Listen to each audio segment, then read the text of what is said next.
Hello guys, welcome to LeetCode, and in today's video we will discuss LeetCode question 559 that says maximum depth of an array tree. So what does an array tree means? This would be the first question that comes to your mind when you think of this question. Okay, so an array tree means, see, let me try to give you an example.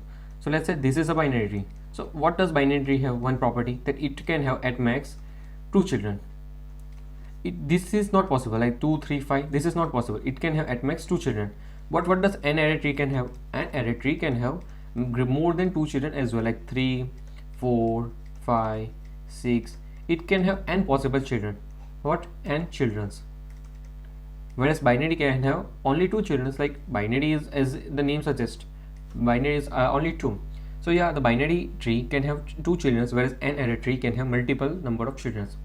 So yeah, that's the meaning of an array tree, and we need to find the maximum depth of this an array tree. So guys, this question is mostly based on the question maximum depth of binary tree. This is almost similar to this question, and if you don't know how to solve this, then make sure to check out my video on this question maximum depth of binary tree. You will find the link in the description. So yeah, based on this approach of the maximum depth of binary tree, we would try to solve this question as well. And I will show you the difference between the code for the maximum depth of binary tree and N-ary tree. There is only slight difference, otherwise it is completely the same. Okay, so yeah, the first thing here is to find the intuition. So what to build the intuition for this question like a tree, there is some basic approaches, that is breadth first search and depth first search. So yeah, today also we will be using this simple approaches question to solve this problem. So now let's take a look at this example. Like this is the given N-ary tree and you need to find the depth. So as you can see here, there is a depth of 3, like 1 3 and 5, or 1 3 and 6 that are of depth 3. So yeah, 3 is our answer. This is 1 2 is only of depth 2.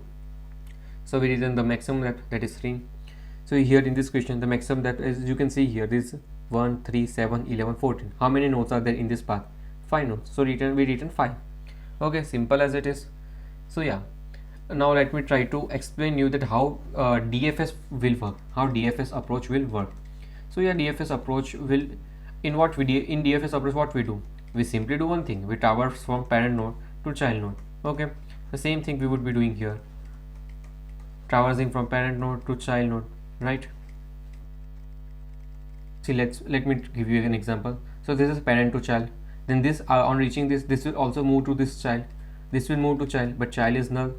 So we will write one base condition, that if we found null, then we would return 0. Okay, and if not null, then what we would return? We would return 1. Why 1? Because if there is simple one node in a tree, so tree contains only one node, then the depth of this tree would be 1. So each node has a depth of itself, right? Now here what this will return to this parent, this will return 2. Why? 1 plus previous answer. The previous answer is 1 here, correct? So it will return 2. 1 plus previous answer is 2. Now for this node itself, what would be the answer it will get? It will get 2 plus 1 means 1 plus previous answer, also 1 plus previous answer. This is what we are doing for all the nodes. The previous answer here is 2 and 1 for it depth of itself, so it will be 3. Okay, now from here we would move to this will now again call this node, then this 5 will call to 6, and 6 will check for its child, no child, so null, so it would return 0. So here the return would be 1, it would return 1 for itself. Here 2 means 1 for itself and 1 plus previous answer. Here 3, and here 0, here the node 0 plus previous answer, that is 1 plus previous answer, so it's 4 for this part 4. As you can also see, we have 4 nodes, correct? Now this will call to this 3, this 3 will call to 7. Okay, what 7 will return? 7 will return to 1. Now after returning 1, this will call to this 8. What 8 will return? 8 will also return 1.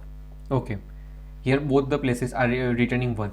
Now this 3 will call to this this node, like this 9. The 9 will call to 10. 10 will call to 11. Now beyond 11 there is nothing, right? So calling to null, it will return 0. Now what 11 will return? 1. What 10 will return to 9? It will return 2. What 9 will return to 3? It will return 3.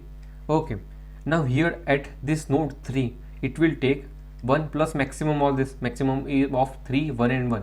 So it will take 1 plus 3. The maximum of all this node is 3. So what is this? This is 4. So what this node 3 will return to node 0? It will return 4. And here, what does node 0 0 does? It will do 1 plus previous answer, so that is 5. Okay, and now it has 3 possible answer, like 1 is this, second is this, and third is this. So what does this node will return? This node will itself return the maximum depth, that is 5. So 5 would be our answer. So I hope you guys understood that how DFS function will work, that each node will pass some value to its parent node, and at the end we get a list of answer, and from that we will return the maximum answer, right? Here also we are doing the same thing. At 3 we had 3 answer, like 1, 1, 3. These 3 different answer. And here what we are choosing? We are choosing the maximum answer and adding 1 to it.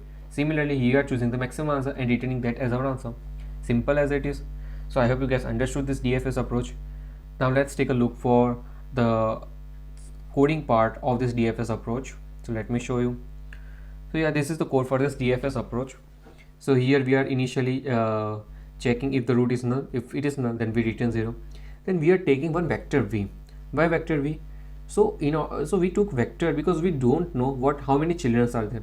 See, in binary tree it was fixed that at max 2 children, but in N-ary tree there is no fixed size of how many children are there. So for each root we need to traverse for all its children, whether it's be 2 children, 3 children, 4 children, 5 children. We need to travel all those children, and the answer from all those children we need to store somewhere. Okay, simple as it is. We need to store somewhere, and vector is one best possible data structure because it is not of any fixed size. Correct, this is not of fixed size. So yeah, that's why we stored it in this vector. And what other thing we are doing? We are simply taking the maximum of from the list. Let's say we have stored this as a list 1, 1, 3.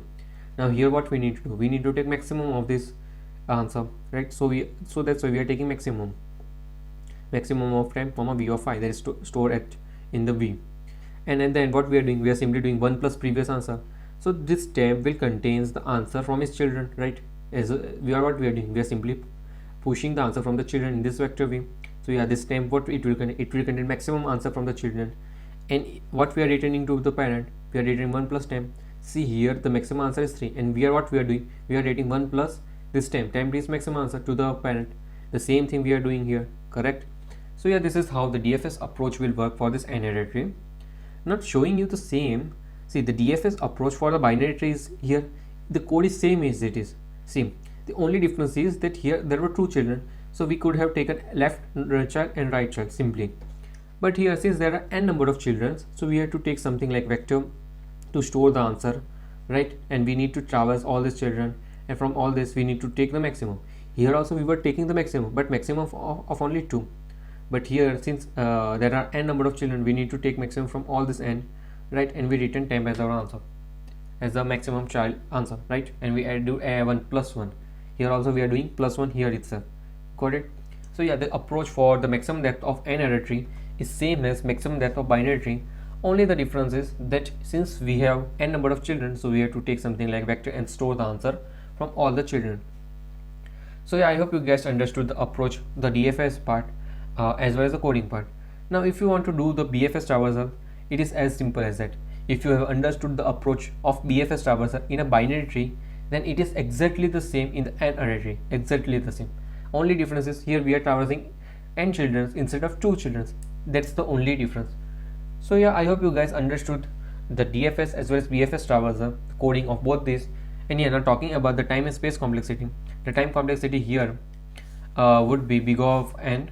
Time complexity would be big of n as we are traversing all n nodes, and as well as the space complexity would be big of n for both DFS and BFS approach, because this DFS approach will store some nodes in the recursive stack, and in the BFS approach we are using something known as queue.